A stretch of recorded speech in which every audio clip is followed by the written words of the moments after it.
प्रेम से बोलिए संतोषी माता की जय। शुक्रवार का दिन माता संतोषी को समर्पित माना जाता है। जो भी श्रद्धालु सच्चे मन से माता का व्रत करते हैं, उन्हें जीवन में सुख शांति धन संतान और मनचाहा फल प्राप्त होता है।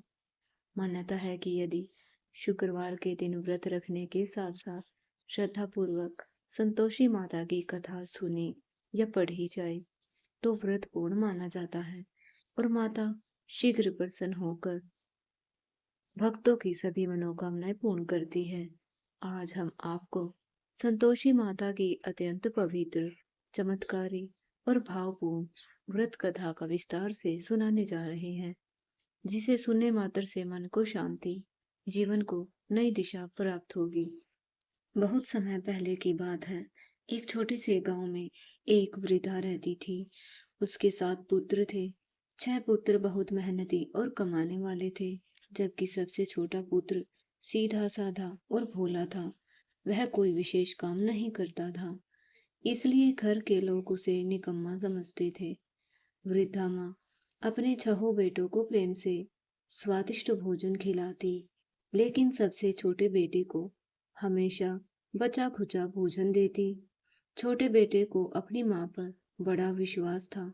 वह सोचता था कि उसकी माँ उससे बहुत अधिक प्रेम करती है, लेकिन उसकी पत्नी यह सब देखकर दुखी रहती थी।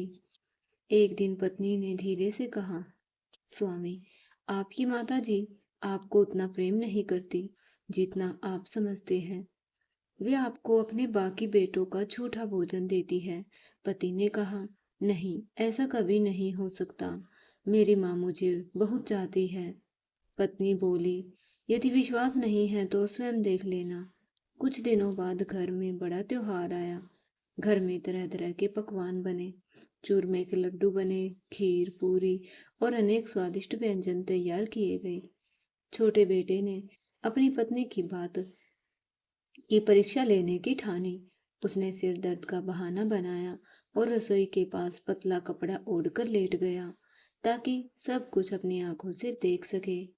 थोड़ी देर बाद उसके छहों भाई भोजन करने आए। माँ ने उन्हें बड़े प्रेम से उनके लिए आसन बिछाया, स्वादिष्ट भोजन परोसा और बार बार आग्रह करके उन्हें खिलाया। सभी भाई तृप्त होकर उठ गए। तब माँ ने उनकी झूठी थालियों से लड्डुओं को लड्डुओं के टुकड़े इकट्ठा किए और एक नया लड्डू बनाकर अपने छोटे बेटे को आवाज दी, उठ बेटा, अब तू भोजन कर ले। यह देखकर उसका हृदय टूट गया। उसने अपनी पत्नी की बात सच लगी और अपमान से उसका मन भर गया। उसने कहा, माँ, मुझे भोजन नहीं करना, मैं प्रदेश जा रहा हूँ। माँ ने उदासीन भाव से कहा, यदि जाना है तो आज ही चले जाओ। बेटे ने बिना कुछ बोले घर छोड़ने का निश्चय कर लिया। जाते समय उसे अपनी पत्नी की याद आई। उसकी पत्नी गौशाला में गोबर से उपले बना रही थी। पति ने कहा, मेरे पास तुम्हें देने के लिए कुछ नहीं है, बस यह अंगूठी है, इसे निशानी के रूप में रख लो। पत्नी ने दुखी होकर कहा, मेरे पास भी देने को कुछ नहीं, बस यह गोबर भरा हाथ है। इतना कहकर उसने प्रेम से अपनी हथेली उसकी पीठ पर लगा दी। वही उसकी निशानी बन गई। वह युवक गांव छोड़कर दूर देश चला गया। कई दिनों की यात्रा के बाद वह एक बड़े नगर में पहुंचा। वहां उसे साहूकार की दुकान दिखाई दी। उसने साहूकार से विनती की, सेठ जी, मुझे नौकरी पर रख लीजिए, मैं मेहनत और ईमानदारी से काम करूंगा। साहूकार को एक अच्छे नौकर की आवश्यकता थी। उसने युवक को काम पर रख लिया। वह युवक दिन रात पूरी लगन और मेहनत से काम करने लगा। धीरे धीरे उसने हिसाब किताब, व्यापार, ग्राहकों से व्यवहार और दुकान का सारा काम संभाल लिया। उसकी ईमानदारी और मेहनत देखकर साहूकार अत्यंत प्रसन्न हुआ। कुछ ही वर्षों में वह युवक व्यापार में इतना कुशल हो गया कि साहूकार ने उसे साझेदार बना लिया। 12 वर्षों के अथक परिश्रम के बाद वह नगर का प्रतिष्ठित व्यापारी बन गया।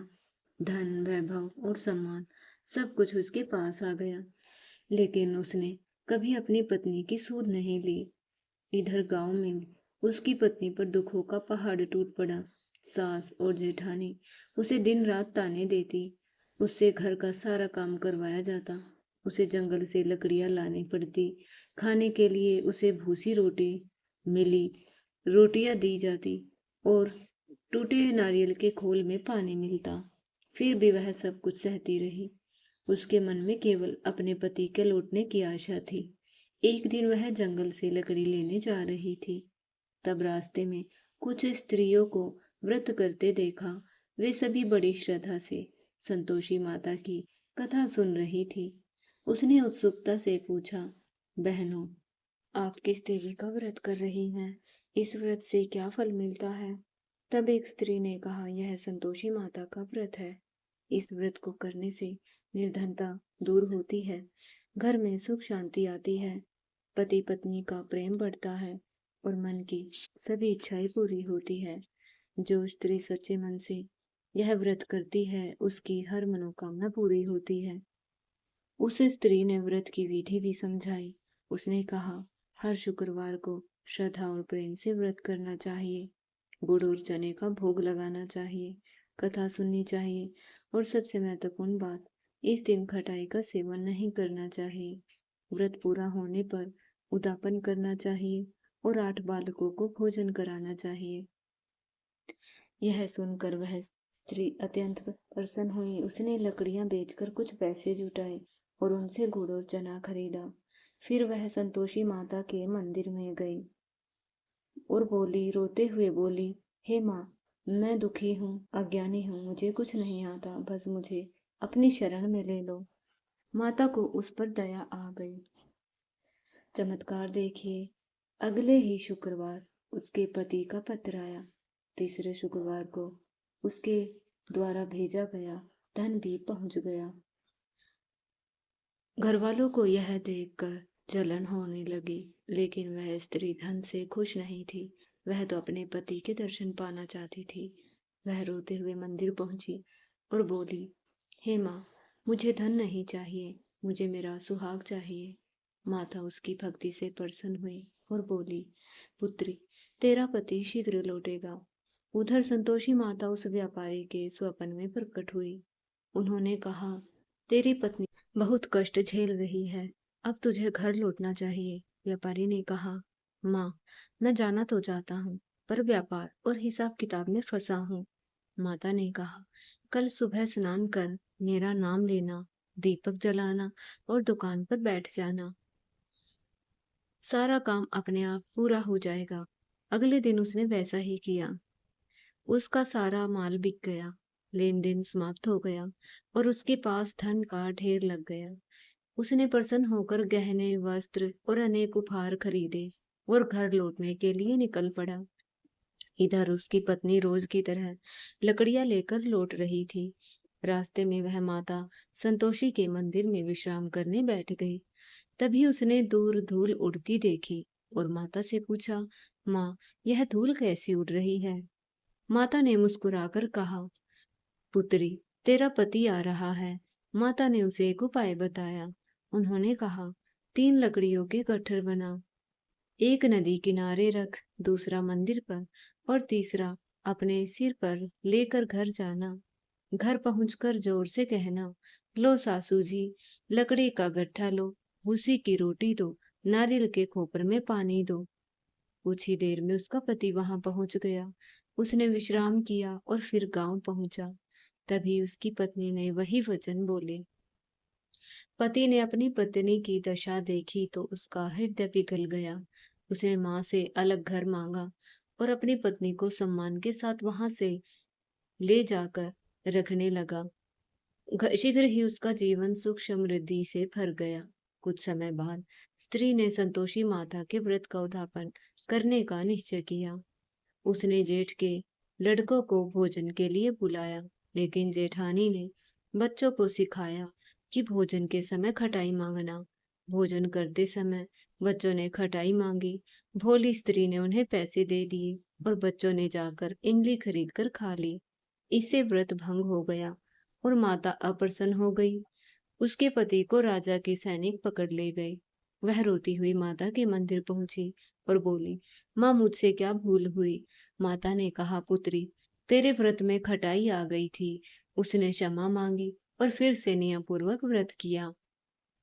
इस बार उसने पूरी सावधानी रखी। उद्यापन में ब्राह्मण के लड़कों को भोजन कराया और खटाई से पूर्ण परहेज रखा, और माता प्रसन्न हुई और उसके पति को सकुशल लौटा दिया। कुछ समय बाद माता की कृपा से उसे चंद्रमा के समान सुंदर पुत्र प्राप्त हुआ। अब प्रतिदिन अपने पुत्र को लेकर मंदिर जाने लगी। एक दिन संतोषी माता ने उसकी परीक्षा लेने का विचार किया। वे भयानक रूप बनाकर उसके घर पहुंची। घर वालों ने उन्हें पहचान न पाए और अपशब्द कहने लगे, लेकिन बहू ने माता को पहचान लिया और उनके चरणों में गिर पड़ी। तब माता ने अपना दिव्य रूप दिखाया। घर के सभी लोग भयभीत होकर क्षमा मांगने लगे। माता ने सभी को आशीर्वाद दिया और कहा, जो भी श्रद्धा और विश्वास से मेरा व्रत करेगा, उसकी सभी मनोकामनाएं पूर्ण होंगी। हे संतोषी माता, जैसे आपने उस भक्त स्त्री के दुख दूर किए, वैसे ही जो कोई श्रद्धा से यह कथा सुने और पढ़े, उसके जीवन के सभी कष्ट दूर हों, घर में सुख शांति बनी रहे और माता की कृपा सदैव बनी रहे। जय संतोषी माता। अब सुनते हैं संतोषी माता की दूसरी पौराणिक कथा। प्राचीन समय की बात है। एक नगर में एक निर्धन ब्राह्मण अपनी पत्नी और पुत्री के साथ रहता था। ब्राह्मण अत्यंत धार्मिक था, लेकिन उसकी आर्थिक स्थिति बहुत खराब थी। घर में अक्सर भोजन तक की कमी रहती थी। ब्राह्मण की पुत्री बहुत संस्कारी, दयालु और माता पिता की सेवा करने वाली थी। वह हमेशा भगवान की भक्ति में लगी रहती और मन ही मन प्रार्थना करती कि किसी दिन उसके घर की दरिद्रता दूर हो जाए। समय बीतने पर समय बीतने पर उसकी पुत्री विवाह योग्य हुई, लेकिन निर्धनता के कारण कोई अच्छा रिश्ता नहीं मिल रहा था। माता पिता चिंता में डूबे रहते। एक दिन वह कन्या नदी किनारे जल भरने के लिए गई। वहां उसने कुछ महिलाओं को बड़े श्रद्धा भाव से व्रत और पूजा करते देखा। वे सभी जय संतोषी माता का व्रत कर और कीर्तन कर रही थी। कन्या ने विनम्रता से पूछा, हे माताओं, आप किस देवी की पूजा कर रही हैं? महिलाओं ने कहा, हम संतोषी माता का व्रत कर रहे हैं। माता अपने भक्तों की हर मनोकामना पूरी करती है। जो सच्चे मन से शुक्रवार का व्रत करता है, माता उसके जीवन के दुख दूर कर देती है। महिलाओं ने उसे व्रत की विधि बताई। शुक्रवार को स्नान करके स्वच्छ वस्त्र पहने, गुड़ और चने का भोग लगाए, कथा सुने और सबसे महत्वपूर्ण बात, खटाई का सेवन ना करें। कन्या ने उसी दिन से माता का व्रत करना शुरू कर दिया। वह प्रत्येक शुक्रवार श्रद्धा से माता की पूजा करती, दीप जलाती, कथा सुनती और गरीबों को गुड़ चना बांटती। धीरे धीरे उसके जीवन में परिवर्तन आने लगा। कुछ ही समय बाद एक सुशील और धर्मात्मा युवक का रिश्ता आया। युवक एक संपन्न परिवार से था, लेकिन अत्यंत विनम्र और सदाचारी था। विवाह बहुत धूमधाम से हुआ। ससुराल में भी कन्या संतोषी माता का व्रत करती रही। माता की कृपा से घर में सुख शांति बनी रही। उसके पति का व्यापार दिन प्रतिदिन बढ़ने लगा। परिवार में धन और वैभव सम्मान की वृद्धि बढ़ने लगी। सब लोग उसकी भक्ति और सेवा भावना की प्रशंसा करते, लेकिन सुख देखकर कुछ लोगों को ईर्ष्या होने लगी। परिवार की कुछ स्त्रियां उससे जलने लगी। एक शुक्रवार उन्होंने छल पूर्वक भोजन में खटाई मिला दी। व्रत भंग होते ही अचानक घर में परेशानियां शुरू हो गई। व्यापार में हानि होने लगी। पति बीमार पड़ गया और घर का सुख समाप्त होने लगा। कन्या बहुत दुखी हुई।